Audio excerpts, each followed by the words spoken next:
Hello, my dear students. Welcome to online class of science for class 3rd. And today our topic is properties of water.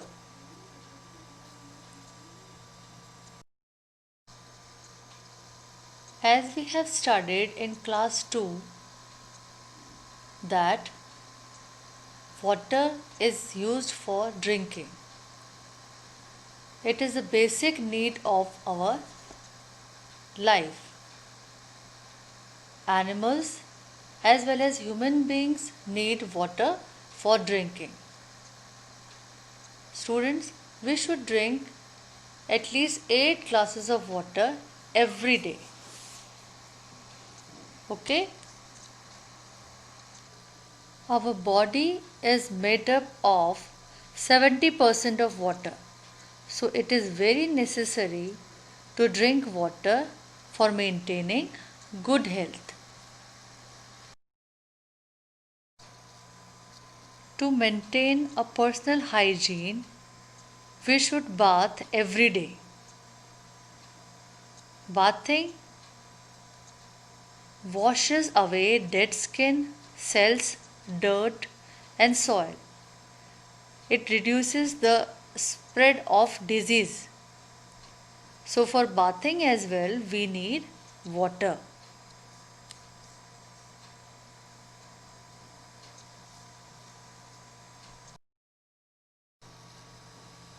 Water is also used for cooking food and watering the plants. You might have seen that whenever your mom is cooking food, she uses water for boiling and for washing the vegetables as well. Even if you have a kitchen garden and if you want to grow your plants properly, you should water the plants regularly. So, plants also need water.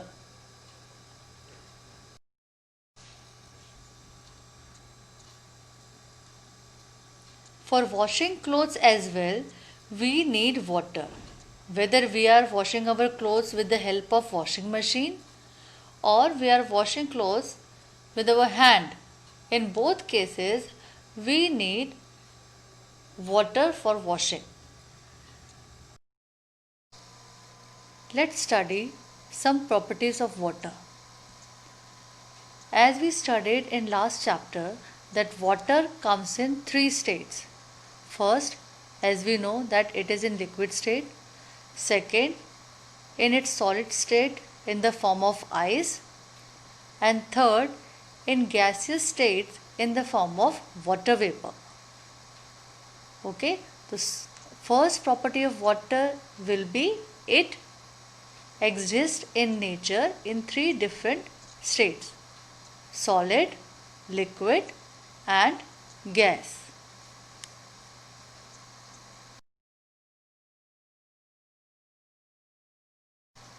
Another property of is water is colorless. It is not having its own color. Although when we add color to water, it will change, but it is changing because of the coloring agent. Otherwise, water is colorless. It is not having color of its own.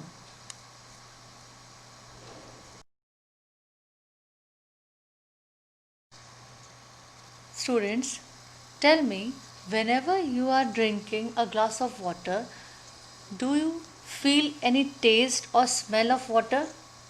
No, you will not feel any taste or smell because water is odorless, it is not having any bad smell or good smell, and it is tasteless as well. It is not having any taste. Another property of water is that water takes up the shape of the container. Although it is having its volume, but it doesn't have shape of its own. Now see in this picture,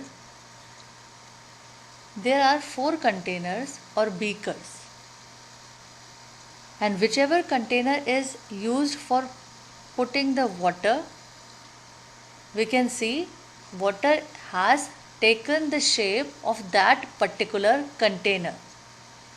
This proves that water does not have its own shape and size. It will take up the shape of the container, which is of any size.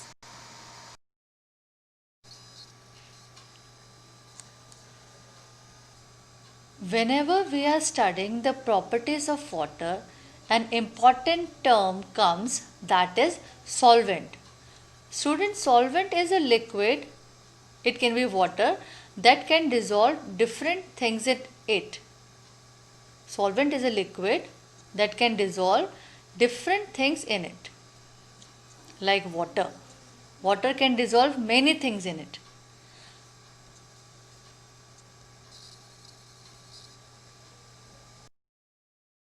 So as water can dissolve many things in it, so we can say that water is a universal solvent. Water is a universal solvent. Because we can see that things like salt, sugar, flour, etc. can easily dissolve in water. That is why it is called universal solvent. Solute. Student, solute is a substance that dissolves in water. If any substance dissolves in water, it will be called as a solute. Like if we will take a glass of water and if we are adding sugar in it, you will see that sugar will dissolve in water. Means sugar is a solute. Salt is also a solute.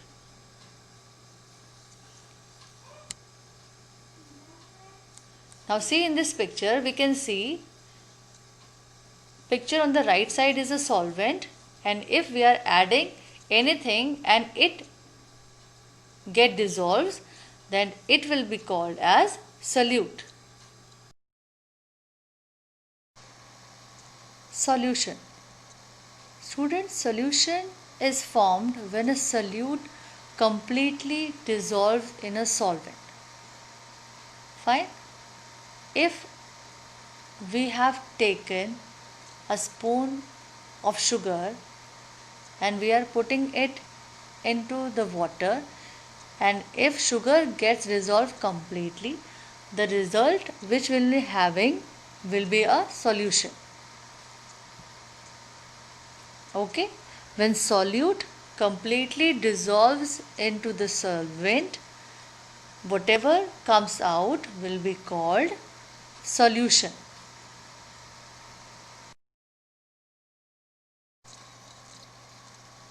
Brine. A solution of salt in water is called brine. Whenever salt is dissolved in water, the solution which will come out will be called brine. Okay, you can also do this at your home, that put 1 spoon of salt in a glass of water, you will get salt solution. As salt completely dissolves in water and after that it will disappear.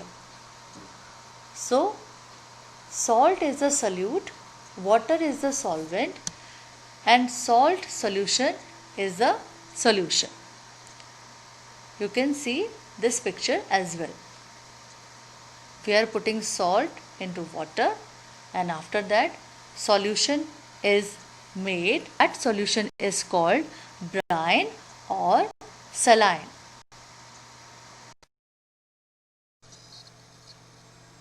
Now students, as we have studied uses of water and its solutions, we read solvent, solute and solution. So now for homework you will be having an activity. Now what you have to do, you have to take a spoon of sugar and then put it into a glass full of cold milk. You can label that glass as glass A. Then take another glass and put another spoon of sugar into it. But this time the milk should be hot. Label that glass as glass B. Now what you have to do, you have to stir both the glasses with a spoon. In which of the glasses will the sugar dissolve faster? This you have to observe carefully, and we will discuss about this activity in our next class.